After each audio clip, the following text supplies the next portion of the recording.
क्या होता है जब एक भूतहा हवेली की कहानी डर से ज्यादा दुख की और लालच से ज्यादा प्यार की बन जाती है। चलिए आज एक ऐसी ही कहानी की परतों को खोलते हैं जो सुनने में तो एक डरावनी कहानी लगती है, पर असल में उससे कहीं ज्यादा गहरी है।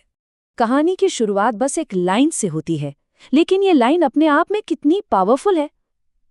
उस गांव में एक हवेली थी जिसके पास जाने से लोग कतराते थे। ये सुनते ही मन में एक सवाल आता है जो किसी भी अच्छी कहानी की नींव होता है। आखिर क्यों? लोग क्यों डरते थे? और यही सवाल हमें कहानी के अंदर खींच लाता है। और बस यही सवाल है जो पूरी कहानी को आगे बढ़ाता है। ये सिर्फ हवेली का राज नहीं है, बल्कि इंसानी डर और उसके लालच का भी राज है।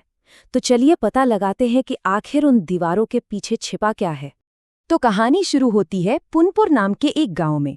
देखने में ये एक शांत, बिल्कुल साधारण सी जगह है, लेकिन जैसा हर अच्छी कहानी में होता है, इस शांति पर एक अंधेरा साया है, और वो साया है एक भूताहा हवेली का।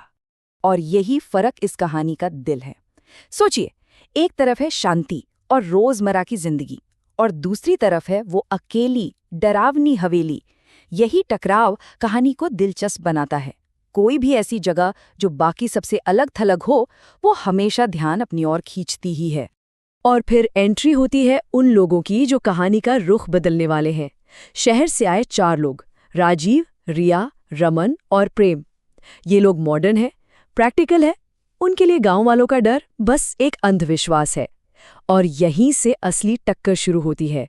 गांव वालों का विश्वास बनाम शहर वालों का शक। तो क्या ये सिर्फ एक भूत की कहानी है? नहीं, यहीं पर कहानी एक बहुत ही स्मार्ट टर्न लेती है। डर की जगह अब एक नई और शायद उससे भी ज्यादा ताकतवर भावना लेने वाली है, और वो है लालच। और जैसे ही वो हवेली के अंदर कदम रखते हैं, उनका सामना होता है उस रहस्य से जिसकी बातें पूरा गांव करता है। जरा सोचिए वो पल। धूल और अंधेरे के बीच पत्थर जैसी आंखों वाली एक बूढ़ी औरत उन्हें घूर रही है। हवा में टेंशन कितना बढ़ गया होगा।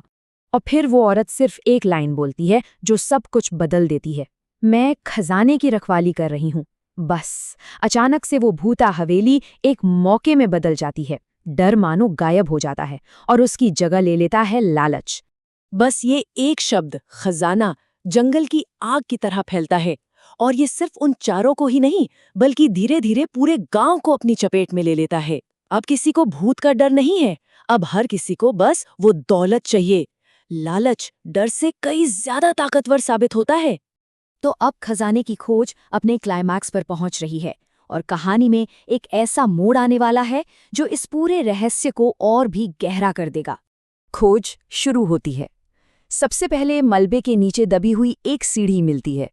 वो सीढ़ियां उन्हें एक अंधेरे, सीलन भरे तहखाने तक ले जाती हैं, और वहां एक कोने में उन्हें मिलता है एक भारी भरकम ताला लगा हुआ लोहे का संदूक। हर कदम के साथ उनकी उम्मीदें बढ़ती जा रही हैं। तो अब सबसे बड़ा सवाल, उस संदूक के अंदर आखिर ऐसा क्या था? सोना, हीरे जवाहरात, सबकी सांसें मानो अटकी हुई थीं। लेकिन कहानी यहाँ एक बहुत ही क्रूर मजाक करती है।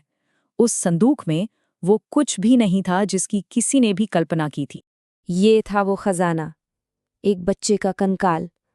और इसी एक पल में कहानी हमेशा हमेशा के लिए बदल जाती है। डर की जगह अब एक गहरा, अजीब सा दुख ले लेता है। ये हवेली अब भूता नहीं, बल्कि एक दर्दनाक याद बन जाती है। तो अब असली रहस्य से पर्दा उठने वाला है। संदूक में क्या था ये तो पता चल गया, पर सवाल ये है कि वो वहां क्यों था। अब हम जानेंगे उस बूढ़ी औरत गौरी की दिल दहला देने वाली कहानी। गौरी की जिंदगी एक के बाद एक त्रासदियों से गुजरी। पहले बेटी होने पर उसे समाज ने त्यागा, फिर उसके ही पति ने बेटे की चाह में उसकी बेटी की बलि दे दी। बदले की आग में उसने सबको मार तो डाला, लेकिन इस सदमे में उसका दिमागी संतुलन पूरी तरह से बिगड़ गया। जिसे लोग उसका पागलपन समझ रहे थे, वो असल में एक माँ का कभी न खत्म होने वाला दुख था। और यही शब्द उसकी पूरी कहानी, उसका पूरा दर्द बयां कर देते हैं। उसके लिए वो हड्डियां सिर्फ अवशेष नहीं थीं, वो उसका अनमोल खजाना था। उसकी बेटी थी, ये किसी पागल औरत की नहीं, बल्कि एक टूटे हुए दिल वाली माँ की आवाज़ है। जब इतना बड़ा सच सामने आता है तो जाहिर है सब कुछ बदल जाता है। अब कहानी अपने अंजाम तक पहुंचती है। अब हिसाब होता है, न्याय होता है और एक नई शुरुआत होती है। जिन धोखेबाजों ने लालच की ये आग भड़काई थी, उनका पर्दाफाश हो जाता है। उनके पास कोई सबूत नहीं था, बस झूठ था और लालच था।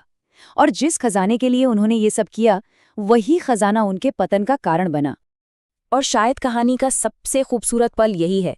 गांव वाले जो कल तक उस हवेली के नाम से भी डरते थे, अब उस मासूम बच्ची को सम्मान देने के लिए एक साथ आते हैं। उनका डर अब समझ और हमदर्दी में बदल चुका था। वो अब मिलकर अतीत की एक बहुत बड़ी गलती को सुधार रहे थे। और आखिर में होता है हवेली का अंतिम बदलाव। जो जगह कभी डर, लालच और मौत का प्रतीक थी, अब वो ज्ञान और उम्मीद का एक केंद्र बन जाती है।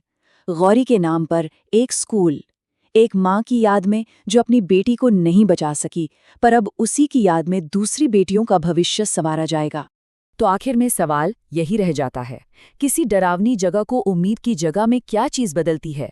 ये कहानी दिखाती है कि इसका जवाब है हमदर्दी या सहानुभूति। जब हम किसी के डर के पीछे छुपे दर्द को समझते हैं, तो हम उस अंधेरे को रोशनी में बदल सकते हैं। ये सिर्फ एक हवेली की कहानी नहीं, ये न्याय और इंसानियत के फिर से जिंदा होने की कहानी है।